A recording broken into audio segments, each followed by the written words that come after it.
Hit TV అభిమాన ప్రేక్షకులకు స్వాగతం. నేను మీ నాగేంద్ర కుమార్. నిన్న రాత్రి తలవని తలుపుతా అనుకోకుండా, అంటే ఎవరు ఊహించని రీతిలో ఆయన సడన్గా, అంటే తమిళ నటుడు, దర్శకుడు, చాలా మంచి లెజెండరీ యాక్టర్ తమిళ్లో పార్థిపన్ గారు అనుకోకుండా తన ఉపన్యాసంలో పవన్ కళ్యాణ్ గారిని ఉద్దేశిస్తూ, అంటే నిన్న జరిగిన ఉస్తాద్ భగత్ సింగ్ ప్రీ రిలీజ్ ఈవెంట్లో ఆయన, ఎందుకంటే తమిళనాట యాక్టర్లందరికీ కూడా ఈ రాజకీయ స్పృహ, political awareness, political judgements and political comprehension, అంటే రాజకీయాల పట్ల విపరీతమైన ఆకలింపు, అవగాహన ఉన్నది తమిళనాడులో చాలా ఎక్కువ. మనకి సినిమాల్లోనే ఎక్కువగా బిజీగా ఉంటారు, కానీ రాజకీయాలు ఎక్కువ మొగ్గు చూపించరు, దాని మీద పెద్ద విజన్ కూడా డెవలప్ చేసుకోరు. బట్ తమిళ నటులకి అది బాగా ఎక్కువ.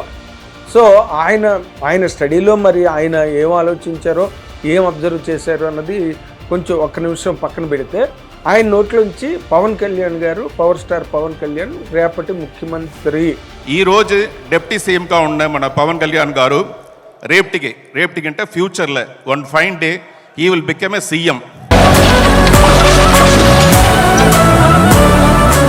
అనే మాటని అతను చాలా నిర్ద్వందంగా, ఎంత నిస్సంకోచంగా ఆ మాట అన్నారంటే, ఆయన రేపటి రోజున ఆయన సీఎం అయిన తర్వాత, ఎందుకంటే తను డైరెక్టర్గా చాలా సక్సెస్ఫుల్ సినిమాలు, సూపర్ హిట్ సినిమాలు డైరెక్ట్ చేయడం జరిగింది కాబట్టి, నేను డైరెక్టర్ని విజువలైజ్ చేసుకుంటే కనుక పవన్ కళ్యాణ్ గారిని సీఎంగా నేను విజువలైజ్ చేసుకుంటున్నాను. అప్పుడు నేను ఇచ్చే పుష్పగుచ్చాన్ని ఆయన స్వీకరించాల్సిందిగా ఇప్పుడే నేను కోరుకుంటున్నానని చెప్పి నిన్న రాత్రి మాట్లాడడం జరిగింది. దాని మీద దాదాపుగా ఇప్పుడు ఆంధ్రప్రదేశ్లోని అండ్ మన ఈ మధ్య తెలంగాణలో కూడా జనసేన కార్యక్రమాలకు సంబంధించిన ఊపు అందుకున్నది కాబట్టి, ఇక్కడ తెలంగాణలో కూడా దానికి సంబంధించిన చర్చలు బాగా జరుగుతున్నాయి. ఆంధ్రప్రదేశ్లో అయితే మరి వాడిగా జరుగుతున్నాయి ఆ మాటని పట్టుకుని. అంటే జనసేన సైనికులు 100% వాళ్ళు దాన్ని ఎంతైనా స్వాగతిస్తారు ఆ మాటని. తమ నాయకుడు అండ్ కష్టపడి ఎంతో, అంటే తన సంపాదనని తీసుకొచ్చి అక్కడ పెట్టి పార్టీని నిలబెట్టడానికి, పార్టీ తాలూకా అస్తిత్వాన్ని, మనుగడని పెంపొందించడానికి, దాని తాలూకా మైలేజ్ని ఎన్హాన్స్ చేయడానికని ఆయన ఎంత కష్టపడ్డారో రాత్రి పగలు అక్కడ ఉన్న ప్రజలందరికీ తెలుసు, అన్ని పార్టీల వాళ్ళకి తెలుసు. ఒక్క జనసేనకో, ఒక టీడీపీయో కాదు, వైఎస్ఆర్సీపీకి కానీ, సిపిఎం కానీ, సిపిఐకి కానీ, అండ్ అలాగే బీజేపీకి కానీ, కాంగ్రెస్కి కానీ, కాంగ్రెస్ ఏదో అట్టడుగున ఉన్నది ఇక్కడ ఆంధ్రప్రదేశ్లో కానీ, మొత్తం అందరికీ. ఎందుకంటే కళ్ళెదురుగుండా ప్రత్యక్ష సాక్ష్యంగా జరిగింది. ఆయన ఎలాంటి పరిస్థితుల్లో రాత్రి పగలు తిరిగి అక్కడ మొట్టమొదట ఆయన తెలుగుదేశం పార్టీకి తను తాలూకా బలిమిని పంచాలి, తన తాలూకా సహాయ సహకారాలు ఉండి తీరాలి అని ఆయన చిత్తశుద్ధిగా, త్రికరణ శుద్ధిగా నమ్మి, జైల్లో చంద్రబాబు నాయుడు గారు ఉన్నప్పుడు ఆయన స్వచ్ఛందంగా వెళ్ళి అక్కడికి వెళ్ళి ముందు ఆయన భార్య భువనేశ్వరి గారితో మాట్లాడి వాళ్ళకి ధైర్యాన్ని పంచిపెట్టి, తను డైరెక్ట్గా జైలు దగ్గరికి వెళ్ళి ఆయనతో చర్చించి బయటకు వచ్చి పొత్తు ప్రకటించడం అన్నది జరిగింది. అక్కడి నుంచే ఆంధ్రప్రదేశ్ రాజకీయ ముఖ చిత్రం పూర్తిగా మారిపోయింది. ఆ నిర్ణయం, పవన్ కళ్యాణ్ గారి నోటి వెంట వచ్చిన ఆ ప్రకటన ఏదైతే ఉందో, అది కంప్లీట్గా అక్కడ ఉన్న రాజకీయ వాతావరణాన్ని పూర్తిగా వేడెక్కించి అందరిలోని గుబులు పుట్టించి, అంటే ముఖ్యంగా వైఎస్ఆర్సీపీ శ్రేణుల్లో చాలా గుబులు పుట్టి గాబరా పెట్టింది ఆ మాట. అండ్ ఓ పక్కన తెలుగుదేశం శ్రేణులు, నాయకుడు చంద్రబాబు నాయుడు గారు ఓ పక్కన పడిగాపులు పడుతున్నారు, ఎత్తుపల్లాలు ఎక్కి దిగి ఉన్న పరిస్థితుల్లో ఆయన తాలూకా పరిస్థితి అక్కడ చాలా నిస్సహాయకారిగా ఉన్నాడు అక్కడ చంద్రబాబు నాయుడు గారు. ఎందుకంటే ఏ విధంగానూ జగన్మోహన్ రెడ్డిని ఎదుర్కొని, ఓకే చంద్రబాబు నాయుడు గారు కూడా చాలా గొప్పగా పోరాటం చేస్తూ వచ్చారు, కానీ అక్కడ ఒక బలమైన శక్తి, ఒక పవన్ కళ్యాణ్ గారు లాంటి ఒక బలమైన శక్తి చంద్రబాబు గారి పక్కన నిలబడడం, తెలుగుదేశం పార్టీకి తన పొత్తు ప్రకటించడం ద్వారా తెలుగుదేశం శ్రేణులు, రాజకీయ శ్రేణులు ఏవైతే ఉన్నాయో, గ్రామాల్లో ఉన్న ఆఖరి కార్యకర్త వరకు కూడా ఆ ప్రకటన పవన్ కళ్యాణ్ గారు తెలుగుదేశంతో పొత్తు పెట్టుకున్నారన్న మాట వాళ్ళలోని జవజీవాలను నంపి, జవసత్వాలను మళ్ళీ తిరిగి తీసుకొచ్చి మళ్ళీ ఒక కొత్త వాతావరణాన్ని తీసుకొచ్చింది. దానికి ముఖ్య కారణభూతులు పవన్ కళ్యాణ్ గారు అన్న విషయాన్ని ఎవరూ కాదనలేని మాట. ఆ మేరకి చంద్రబాబు నాయుడు గారు కానీ లేకపోతే లోకేష్ గారు కానీ వాళ్ళిద్దరూ కూడా పవన్ కళ్యాణ్ గారిని ఆ విషయంలో గుండెల్లో పెట్టుకున్నారు. అండ్ వాళ్ళు బ్రహ్మరథం పట్టారు. ఏకంగా డైరెక్ట్గా ఆయన పవర్ స్టార్ అని మాట్లాడడం ఎలక్షన్ క్యాంపెయిన్లో మనందరికీ తెలిసిన విషయమే చంద్రబాబు గారికి. అలాగే లోకేష్ గారు కూడా ఆయనకి ఎంత గొప్ప అచంచలమైన భక్తి విశ్వాసం పవన్ కళ్యాణ్ గారు అంటే, ఎందుకంటే వాళ్ళు డైరెక్ట్గా అనుభవించారు కాబట్టి ఆ చీకటి ఘడియలని చాలా దారుణమైన అరాచకాలని భరించిన కుటుంబం ఏదైనా ఆ రోజున ఉన్నదంటే చంద్రబాబు నాయుడు గారి కుటుంబం, అవతల భువనేశ్వర్ గారు, యువతల లోకేష్ గారు. సో వాళ్ళకి పవన్ కళ్యాణ్ గారు చేసిన తాలూకా ఆ కార్యం, ఆ ప్రక్రియ ఏదైతే ఉందో ధర్మబద్ధమైన న్యాయసమ్మతమైన ప్రక్రియ ఏదైతే అది వాళ్ళని చాలా గొప్పగా ఆదుకుంది, అడ్డుపడింది. కాబట్టి ఆ కృతజ్ఞత లోకేష్ గారిలో కూడా ఉండబట్టే స్టేజ్ మీద ఆయనకి కాళ్ళకి దండం పెట్టడానికి ఉంగుంటే పవన్ కళ్యాణ్ గారే వారించి కౌగిలించుకున్నారు.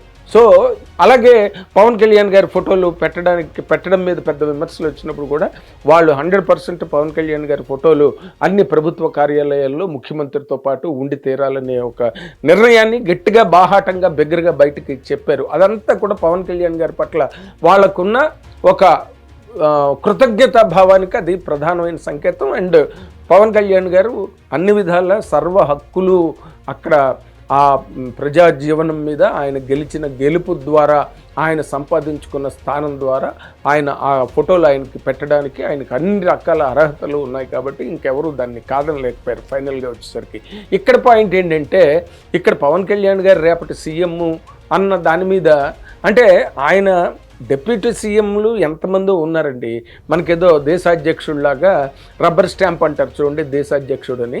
అలాగే ఇక్కడ మన రాష్ట్రాల్లో కూడా డిప్యూటీ సీఎంలు చాలామంది ఉన్నారు. కానీ ఎవరు డిప్యూటీ సీఎం చేశారు అని చెప్తే గబుక్కని ఎంత రాజకీయ పరిజ్ఞానం ఉన్న, ఎంత పొలిటికల్ ఐడియాలజీ ఉన్న గొప్ప పొలిటికల్ అబ్జర్వర్స్ కూడా గబుక్కని డిప్యూటీ సీఎం పేరు చెప్పడానికి కొంచెం తడబడతారు. అలాంటిది ఈ రోజున డిప్యూటీ సీఎంగా పవన్ కళ్యాణ్ గారు వచ్చిన తర్వాత డిప్యూటీ సీఎం ఇంత చెయ్యొచ్చా, ఇంత జరుగుతుందా ఒక డిప్యూటీ సీఎం ద్వారా? ఆయన రూరల్ ఏరియాలో ఆయన చేస్తున్న సేవ అపారమైనది, ఇంతవరకు చరిత్రలో ఎవ్వరూ చేయనిది. ఆ గ్రామాల్లోకి రహదారులే లేని చోట ఏదో అంటారు చూడండి, చేమల దూరని చిట్టడివి, కాకుల దూరని కారడివి, అలాంటి ప్లేసుల్లోకి ఆయన ఒక్కడూ కూడా ఏ పెద్ద జెట్ కేటగిరీలు గట్ట ఏమీ లేకుండా చాలా మోస్ట్ సెన్సిటివ్ ఏరియాస్లో కూడా ఆయన అక్కడ వెళ్ళి అక్కడ బాధలు, వాళ్ళ ప్రజల తాలూకా కష్టాలు అవన్నీ తెలుసుకుని వాటికి తగ్గట్టుగా ప్రతిదీ ప్రణాళికాబద్ధం చేయడానికి వెంటనే పథకాలు అనౌన్స్ చేయడం ఏంటి, లేకపోతే అక్కడ అవసరమైన ఏ సేవా కార్యక్రమం అయినా లేదా ప్రభుత్వపరమైన ఏ రకమైన కార్యక్రమం అయినా వెంటనే ఆన్ ది స్పాట్ తక్షణమే వాటిని అమలు చేసి వాళ్ళందరికీ జీవితంలో ఒక భరోసాని, నాయకుడు భరోసా కల్పించాలి. అదే నాయకుడు అంటే. అండ్ మార్టిన్ లూథర్ కింగ్ ఒక గొప్ప మాట ఏంటి, to rule is to serve అన్నాడు. అంటే నీవు పరిపాలించడం అంటే సేవ చేయడమే.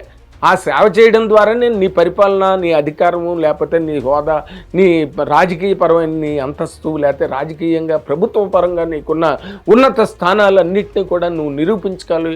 ఒక నాయకుడు నిరూపించుకోవాలంటే అది కేవలం సేవ చేయడం ద్వారా మాత్రమే అనే ఒక గొప్ప నీతిని మార్టిన్ లూథర్ కింగ్ చెప్పడం జరిగింది. అండ్ అదే కాన్సెప్ట్ ఈ రోజున పవన్ కళ్యాణ్ గారిలో మనం to rule is to serve, Pawan Kalyan గారిలో అది మనం ప్రతి క్షణం ప్రతి అడుగులోని చూడొచ్చు. ఎన్ని కార్యక్రమాలు, రైతులు నిజంగా ఈ రోజున వాళ్ళు ఎంత ఆనందపడుతున్నారో నాకు అనుబంధ మిత్రులైన వాళ్ళు చాలామంది చెప్తుంటే, అంటే ఎంత త్వరగా వాళ్ళ నెంబర్లు, వాళ్ళ అకౌంట్లో డబ్బులు పడుతున్నాయి. రైతులు గోనె సంచులు కూడా ప్రభుత్వమే సరఫరా చేసి, రాత్రి లేట్ అయితే భోజనాలు రైతులకి ప్రభుత్వమే ఖర్చులు భరించి భోజనాలు పెట్టడం, ఇలాంటివి రైతులు మర్చిపోయి చాలా రోజులైంది. గత 5 సంవత్సరాల్లో అయితే మరి మట్టి కొట్టుకుపోయారు రైతాంగం అంతా కూడా.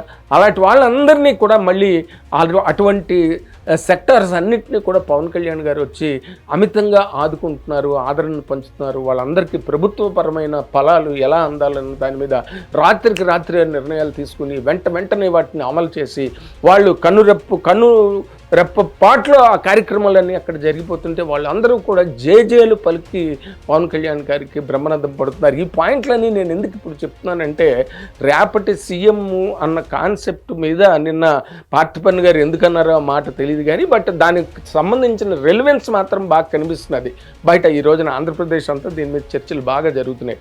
ఎందుకంటే ఆయన క్రియాశీలకమైన వ్యక్తి బేసిక్గా, అండ్ క్రియాశీలకమైన డిప్యూటీ ఉప ముఖ్యమంత్రి, అండ్ ఉప ముఖ్యమంత్రికి ఉండే దానికి ఉండే అర్హతలు కానివ్వండి, లేకపోతే తనకుండే ప్రివిలేజెస్ ఏవైతే ప్రిరాగటివ్స్ ఏవైతే ఉన్నాయో వాటన్నిటిని కూడా ఫుల్ ఫ్లెడ్జెడ్గా ప్రజల కోసం ఆయన వినియోగించడం ఉన్నదాన్ని చూస్తున్నప్పుడు అక్కడ ముచ్చట పడిపోతున్నారు. పార్టీలకు అతీతంగా, పార్టీలతో సంబంధం లేకుండా అందరు ప్రజలకి, అంటే శాచురేషన్ పాలసీ అంటారు చూడండి, ప్రభుత్వ ఫలాలు అర్హతలు బట్టి, అవసరాలు బట్టి ఆ ప్రాంతాలకి కండిషన్డ్గా కాంట్బట్ సిచ్యువేషన్లో మస్ట్ అండ్ షుడ్గా జరగాల్సినవన్నింటినీ కూడా పవన్ కళ్యాణ్ గారు అలవోకగా అవలీలగా చేసి చూపిస్తున్నారు.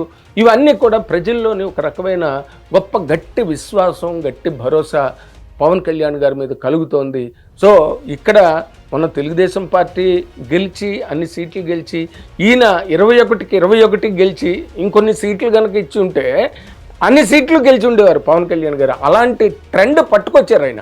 గత 5 ఏళ్లుగా విమర్శలు, ఆయన మొదట్లో కొంచెం ఎగుడు దిగుళ్ళు ఉన్నా, ఆయన ప్రయాణించిన రహదారిలో కొంచెం ఎత్తుపల్లాలు ఉన్న ఓటములు అపజయాలు ఉన్నప్పటికీ కూడా ఆయన మొక్కవోని విశ్వాసంతో అవిరిళ్ళ కృషి చేసి దాన్ని ఏమంటారు, అవిశ్రాంత ప్రయాణం చేసి ఒక పొలిటికల్ లీడర్గా కాకుండా ఒక పీపుల్స్ లీడర్గా ఆయన నిలబడి గెలిచి ఆయన ప్రజలకు ఏవేవైతే చెప్పారో అవన్నిటిని కూడా అక్షరాల తూచా తప్పకుండా చేయడంలో ఆయనంత సక్సెస్ఫుల్ లీడర్ మొత్తం ప్రజెంట్ ఇండియన్ కాంటెంపరీ టైమ్స్లో ఇంకొక లీడరే లేడని చెప్పడానికి ఏం మాత్రం ఆశ్చర్యపడనట్లేదు. పైగా ఇప్పుడు అలా యూపీకి ఎలాగైతే యోగి ఆదిత్యనాథ్ గారు ఒక ఆ మొండితనం నాయకుడికి లేకపోతే మాత్రం వాళ్ళు నీరుగారిపోయి అలాగా అయిపోతే మాత్రం లీడర్స్ అంటే సమాజంలో పేరుకుపోయే బలిష్టమైన సమస్యలు, భయంకరమైన పరిస్థితుల్ని ఎదుర్కొని అధిగమించి ప్రజా సమాజాన్ని వాటిని దాటించి ముందుకు తీసుకెళ్ళి ఒక అద్భుతమైన లోకంలోకి సమాజాన్ని ప్రవేశపెట్టాలంటే 100% నాయకుడిలో ఆ మొండితనం కూడా ఉండాలి, పట్టుదల. రైట్ వర్డ్ ఈజ్ మొండితనం. అది లేకపోయినప్పుడు అలాగే యోగి ఆదిత్యనాథ్ గారి లాగా ఇక్కడ పవన్ కళ్యాణ్ గారికి ఆ పట్టుదల, సంకల్ప దీక్ష, మొండితనం, చెయ్యాలనుకున్నది ఎట్టి పరిస్థితుల్లో ఎన్ని అవరోధాలు కనిపించినా ఎదురైనా కూడా వాటన్నిటినీ అధిగమించి ప్రజల దగ్గరికి ఆయన వెళ్ళి ప్రజలకు ఏం కావాలో తెలుసుకుని చెయ్యగలగడంలో పవన్ కళ్యాణ్ గారికి తిరుగులేదని చెప్పి ఆయన మొన్న గవర్నమెంట్ ప్రభుత్వంలోకి వచ్చిన ఈ అతి కొద్ది కాలంలోనే గట్టిగా నిరూపించుకున్నారు. కాబట్టి ఇవన్నీ అండ్ ఆయనకి ఒక కులమని కాదు, ఒక ప్రాంతం అని కాదు, ఒక మతం అని కాదు, అండ్ ఆయన మేనిఫెస్టోలోనే సచార్ కమిటీ రికమెండేషన్స్ని ఇంప్లిమెంట్ చేయాలి. సచార్ కమిషన్ అది ముస్లిం ఫ్రాటర్నిటీకి సంబంధించిన వాళ్ళ హక్కులు కానివ్వండి, లేకపోతే వాళ్ళ ప్రివిలేజెస్ కానివ్వండి, వాళ్ళకి ప్రభుత్వ పరంగా వాళ్ళకి చెందాల్సిన వాటి మీద గట్టిగా అవి ఇంప్లిమెంట్ చేయాలనే దాన్ని మేనిఫెస్టోలో ఉంది. సచార్ కమిటీ రికమెండేషన్స్ అమలు కావాలని చెప్పి. అంటే ఆయన అందరి మనిషి. ఆయన ఒక ప్రాంతానికో, ఒక కులానికో, ఒక మతానికో లింక్ పెట్టి మాట్లాడడానికి వీల్లేదు. అఫ్కోర్స్ ఆయన బేసిక్గా సనాతన ధర్మవాది కాబట్టి దాన్ని సెక్యులర్ స్టేట్లో, ఈ లౌకిక రాజ్యంలో మత ప్రాతిపదిక మీద ఎవరిని అభిశంసించనక్కర్లేదు, కించపరచనక్కర్లేదు.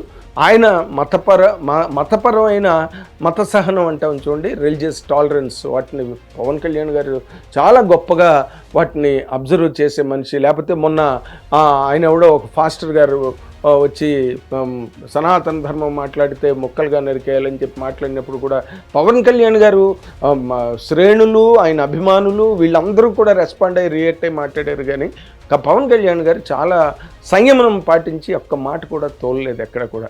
అది ఒక లీడర్కి ఉండాల్సింది. ఎందుకంటే లీడర్ అంటే లీడర్ అంటే రేపటిని చూడగలిగే ఒక నాయకత్వ లక్షణాలు ఉన్న వాళ్ళని పరిపుష్టమైన లేదా పరిపక్వమైన లీడర్స్గా ఈ చరిత్ర గుర్తించే అవకాశం ఉంటుంది. అలాంటి ఒక లీడర్గా పవన్ కళ్యాణ్ గారు ఎదుగుతున్నారు కాబట్టి ఆయన పట్ల ప్రజలకి కూడా ఆ విశ్వాసం, ఆ గురి ఏర్పడ్డాయి. కాబట్టి రేపటి రోజున రాబోతున్న నెక్స్ట్ ఎలక్షన్స్ టైంకి ఆయన ఇప్పటి వరకే ఇన్ని కార్యక్రమాలు, ఇన్ని సేవా కార్యక్రమాలు ప్రభుత్వ పరంగా ప్రజలందరికీ అండగా దండగా నిలబడి ఇన్ని కార్యక్రమాలు చేస్తున్నప్పుడు ఇంకా రాబోయే రోజుల్లో ఇంకా బోల్ టైం ఉంది.